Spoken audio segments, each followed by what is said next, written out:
നിലമ്പൂരിൽ ഒരു വിമാനാപകടം ഉണ്ടായിട്ടുണ്ടോ? ഉണ്ടെന്നേ. വിമാനം തലകുത്തി വീണത് എങ്ങോട്ടാണെന്നറിയണ്ടേ? അതും ഒരു ചാണകക്കുഴിയിലേക്ക്. അപ്പോൾ 1960 നാഗ്പൂർ ഫ്ലൈയിങ് ക്ലബിൻ്റെ 2 സീറ്റർ ബൈപ്ലെയിനാണ്.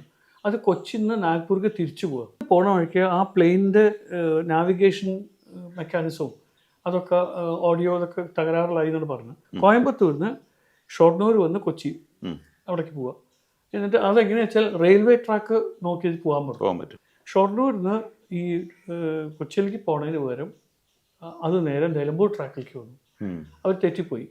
അങ്ങനെ നിലമ്പൂർ എത്തിയപ്പോൾ ദാറ്റ്സ് എ ഡെഡ് എൻഡ്. അപ്പോഴേക്കും ഫ്യൂല് കുറയാൻ തുടങ്ങി. ഒരു ക്രാഷ് ലാൻഡിങ് വേണമെന്ന് ഉറപ്പ് വന്നു. എന്നിട്ട് നിലമ്പൂരിൽ നിന്ന് ചുറ്റും നോക്കിയപ്പോൾ നിലമ്പൂർ കാളികാവ് റോഡ് ഒരു സ്ട്രെച്ച് വളരെ വിജനായിട്ട്, അന്ന് അധികം ട്രാഫിക് ഒന്നുമില്ല.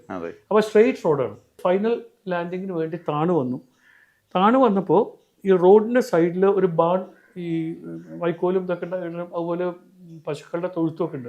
അതിൻ്റെ ചിറക് ഈ പുലിയുടെ കൊമ്പിൽ തട്ടിയിട്ട് നേരെ ഹെഡ്ലോങ് ആയിട്ട് അങ്ങോട്ട് വീണു. നല്ല കാലത്താണ് വീണത്. ആ തൊഴുത്തിൻ്റെ പിന്നിലുള്ള ചാണകക്കുഴിയാണ്. നേരെ ആ കുഴിയിലേക്ക് മൂക്ക് കുത്തിയിട്ട് ആ ബിൽഡിങ് അന്ന് ഓലമേഞ്ഞ ബിൽഡിംഗ്, ആ ബിൽഡിങ്ങിൻ്റെ മുകളിൽ ചാഞ്ഞായിട്ട് നിന്നു.